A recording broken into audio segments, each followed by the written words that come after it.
السلام علیکم ورحمۃ اللہ وبرکاتہ جی۔ Urdu first year second year میں جس طرح ہمارا پچھلا لیکچر تھا کہ ہم نے کہا تھا کہ اس میں کیا کیا چیزیں پیپر میں آ سکتی ہے، تو ہم نے یہ کہا تھا کہ نثر نگار جو ہے اس کی خصوصیات لکھنی ہوتی ہیں، تو اس میں سر سید احمد خان ہے، مولانا الطاف حسین حالی ہے، خواجہ حسن نظامی ہے، شبلی نعمانی ہے۔ یہ وہ لوگ ہیں جن کی خصوصیات آ سکتی ہے، اور ان کی کم از کم 12 خصوصیات آپ نے لکھنی ہوتی ہے۔ دوسرے نمبر پہ شاعر ہیں، جن میں 3 شاعر تو لازمی آپ نے یاد کرنے ہیں، میر تقی میر ہے، میر درد ہے، غالب ہے۔ ان کو آپ یاد کر لیں تو آپ سیف سیٹ پہ چلے جاتے ہیں۔ ان کی کم از کم 12 خصوصیات شعر کے ساتھ آپ نے لکھنی ہوتی ہے۔ زیادہ مارکس والے ہوتے ہیں، اس لیے شعر بھی ان کے ساتھ لکھ دیا کریں۔ کسی ایک شاعر کی خصوصیات اگر آپ یاد کر لیتے ہیں تو آپ کو دوسرے شاعر کی خصوصیات بھی یاد ہو جاتی ہے۔ مرکزی خیال، خلاصہ، یہ 4 ایسی چیزیں ہیں جس پہ ہم سب سے زیادہ نمبر لیتے ہیں۔ ہمیں ان چیزوں پہ زیادہ فوکس کرنا چاہیے۔ اگر ہم مرکزی خیال، خلاصہ اور 5 شاعر اور 5 خصوصیات نثر نگار کی یہ یاد کر کے چلے جاتے ہیں تو اردو میں 60 سے 70% تک ہم آ جاتے ہیں مارکس کے حساب سے۔ لیکن ہم غلطی کیا کرتے ہیں کہ اردو کا پیپر چونکہ لینگویج سے بیس ہے اور ایک سبجیکٹ کے طور پر پڑھایا جا رہے ہیں، تو ہمیں بہت ساری غلطیاں جو ہم کرتے ہیں ان سے ہمیں بچنا چاہیے۔ پنکچویشن، رموز و اوقاف جو ہے ان کا خاص خیال کرنا چاہیے۔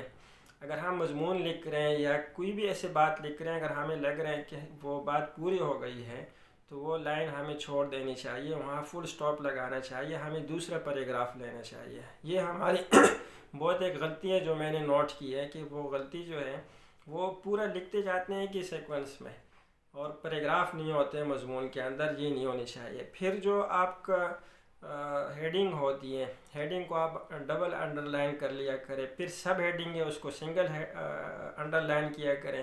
جو کویشچن آپ کرتے ہیں اس کویشچن کا حصہ نمبر لکھ دیں، کویشچن بھی لکھ دیں کہ جی میں یہ کویشچن کرنے والا ہوں۔ اس کے بعد اگر کہیں سوالیہ استفہامیہ ہے تو کویشچن مارکس وہاں آپ بنا دیں۔ اس کے بعد اگر آپ غزل لکھ رہے ہیں، شعر لکھ رہے ہیں، اس کی جو ہے نا کوئی حوالہ دے رہے ہیں، تو وہ شعر جو ہے 2 پیج کے بیچ میں لکھی جاتی ہیں، اس پر شعر کا نشان لگایا جاتا ہے۔ شاعر کے ساتھ شاعر کے ایک خاص سمبل ہے وہ لگایا جاتا ہے۔ حروف استعجابیہ کا جو ایسا نشان ہوتا ہے وہ ہمیں لگا دینا چاہیے۔ اس سے یہ ہوتا ہے کہ پنکچویشن کے مارکس بھی ہمیں مل جاتے ہیں۔ اسپیلنگ کو اسپیشلی ہمیں اسپیلنگ مسٹیکس کو اوائڈ کرنا چاہیے۔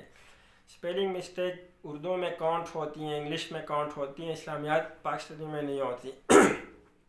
جو شعر ہوتے ہیں اس کا بلیک سے ہم لکھیں، باقی پیپر بلو سے کریں، یہ بہت اچھا ہوتا ہے۔ ایک اور غلطی ہم یہ کرتے ہیں کہ بہت گہرا اور گاڑا گاڑا لکھتے ہیں، جس سے اس پیج پہ لکھی ہوئی بات اگلی پیج پہ آ جاتی ہے، یہ بھی غلط ہے۔ وہ جو دوسرا پیج ہے اس پہ جو میٹر ہے وہ نہیں پڑھا جاتا، پھر اس ایک میٹر پہ بھی اس کا اثر پڑتے ہیں اور اگلے پیج پہ جو ہے اس پہ بھی اس کا اثر پڑتا ہے، تو اس سے ہمیں بچنا چاہیے۔ پھر ہمیں فضول میں پیج ضائع نہیں کرنا چاہیے۔ کچھ بچے کہتے ہیں کہ ہم زیادہ لکھیں گے تو زیادہ مارکس ہمیں ملیں گے، ایسا بھی نہیں ہوتا۔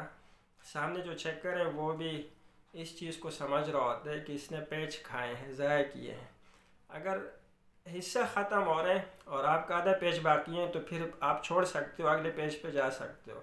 لیکن حصہ بے چل رہا ہے، حصہ جیم چل رہے ہیں، تو پھر اسی پیج پہ آپ دوسرا کویشچن شروع کریں 1-2 لائن کے بعد۔ جب بھی پیپر کریں دونوں سائڈ پہ لائن لگائیں۔ اسپیشلی میں اپنے بچوں سے کہتا ہوں کہ آپ پیج نمبر بھی ڈالا کریں۔ اس سے یہ ہوتے ہیں کہ اگر کہیں آپ کا پیج نمبر گم ہو گیا یا پھٹ گیا تو سامنے والا یہی سمجھے گا کہ جی ایک پیج اس سے کہیں گر گیا ہے۔ یعنی پہلا پیج اگر آپ لکھتے ہیں تو اس پہ لکھ دیں 1 to 20، 1 to 25، 1 to 30، 1 to 15، جہاں تک آپ نے کیے ہیں وہ آخری پیج اور پہلا پیج اس میں لکھ دیا کریں۔ بیچ میں اگر کوئی پیج پھٹ بھی جائیں، آگے پیچھے ہو جائیں، تو آگے پیچھے ملا کے وہ دیکھ سکتا ہے کہ جی انہوں نے تو اتنا کر لیا تھا تو یہ بھی کیا ہوگا۔